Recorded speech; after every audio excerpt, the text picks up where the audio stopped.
High বন্ধুরা, তো welcome back to my channel and welcome to glam mantra.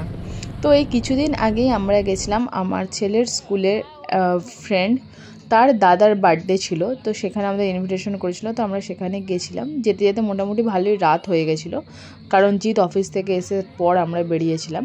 ওখানে গিয়ে অলরেডি দেখলাম যে কেক কাটিং হয়ে গেছে। আর ওখানে আমরা যেহেতু ফার্স্ট টাইম গেলাম, তাই জন্য একটু বাড়িটা চিনে যেতে অসুবিধা হয়েছিল। অনেকবার ফোন করার পর তারপরে ওদের বাড়িতে গিয়ে পৌঁছালাম। তো ওদেরকে গিফটটা দিয়ে দিলাম। তারপরে দেখেছো স্টার্টারে ওরা দিয়েছিল আলু চিপস, চিকেন পকোড়া, কেক, আর তার সাথে দিয়েছিল 1 গ্লাস ঠান্ডা রসনার জল। তো তারপরে হচ্ছে আমরা এখানে যেখানটা সাজিয়েছিল কেক কাটার সময়, সেই জায়গাটা গিয়ে কিছু ফটো তুললাম। আর বাবানের সাথে যে দাঁড়িয়ে আছে ও সেই হচ্ছে বাবানের স্কুল ফ্রেন্ড অভিজিৎ। ওরা দুজন খুব ভালো স্কুল ফ্রেন্ড হয়। আমি আমার ছেলের জন্মদিনে ওকে বলেছিলাম, কিন্তু ওরা আসতে পারেনি ওদের কিছু ফ্যামিলি প্রবলেমের জন্য। তারপরে আমরা রাতে ডিনার করতে বসেছি। আর ডিনারে ছিল কচুরি, কাবলি ছোলার তরকারি, fried rice, chilli chicken, salad, আর ছিল চাটনি, পাঁপড়, 2 রকম মিষ্টি। খুব ভালো খাওয়া দাওয়া ছিল। আইসক্রিমটাও খেয়েছিলাম। আর এই আইসক্রিমটা খাওয়ার পর যত কিছু অসুবিধা হয়ে গেল। আমার গলা ব্যথা প্রচণ্ড পরিমাণে এখন, আর হালকা হালকা ঠান্ডাও পড়ছে রাত্রিবেলা, তাই জন্য গলাটা মানে ভালোই ধরেছে আমার।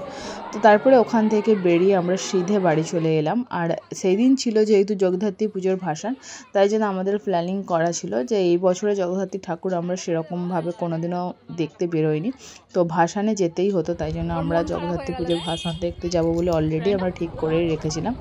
তো আমরা সেই বুঝে রাত্রিবেলা আমরা আবার জগদ্ধাত্রী ঠাকুরের ভাসান দেখতে গেছিলাম। সো রাস্তায় আস্তে আস্তে যতগুলো ঠাকুর সামনাসামনি পড়েছিল সেগুলোর কতগুলো ক্লিপ তোমাদের সাথে শেয়ার করলাম। আমাদের এখানে আগে তো সেরকম জগদ্ধাত্রী ঠাকুর হতো না, হয়তো 2-4টে হতো, কিন্তু এখন প্রায় 40 থেকে 50টা জগদ্ধাত্রী ঠাকুর হয়। 2000 years later.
ভিডিওটা তোমাদের ভালো লাগলে ভিডিওটাতে অবশ্যই একটা লাইক, শেয়ার আর আমার চ্যানেলটা সাবস্ক্রাইব করতে ভুলো না। Stay tune.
সো এই ভিডিওটার মধ্যেই তোমাদের সাথে একটা ছোট্ট ভিডিও আমি শেয়ার করতে চাই। এটা হচ্ছে আমাদের পাড়ার সবথেকে পুরনো পুজো, অর্থাৎ গার্ডেন রিচের সবথেকে পুরাতন পুজো, যেটা 83 ইয়ার্স পদার্পণ করলো। তো এইখানে এটা হচ্ছে আমাদের পাড়া, মানে আমার বাপের বাড়ির পাড়া হচ্ছে এটাই। তো আমি ছোটোবেলা থেকে আমার সব বন্ধু বান্ধবরা এখানে ডেকে নিয়ে আসতাম আর সবাই একসাথে মিলে বসে ভোগ খেতাম। তো এখনও এখানে সেই নিয়ম অনুযায়ী ভোগ খাওয়ানো হয়। আর ভোগে থাকে আলু পোস্ত, ভাজা, পোলাও, যেটা মেনলি মায়ের প্রসাদ। এছাড়া থাকে ভাত, ডাল, বাঁধাকপির তরকারি, আর থাকে পায়েস, চাটনি। তো সকলকে যতক্ষণ অবধি খাবার থাকে সকলে আসলে সকলে খাবার পাবে। সো এখানে প্যান্ডেলটাও খুব সুন্দর করে সাজানো হয়।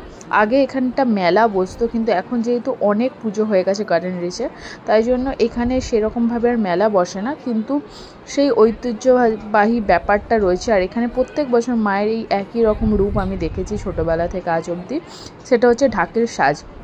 তো আমরা এখানে সেদিন ভোগ খেতে এসেছিলাম। তো আজকের ভিডিওটা এতটাই। এই ভিডিওটা যদি তোমাদের ভালো লাগে, ভিডিওটাতে অবশ্যই একটা লাইক, শেয়ার, আমার চ্যানেলটা সাবস্ক্রাইব করে দিও। So stay happy, stay bless, bye and take care.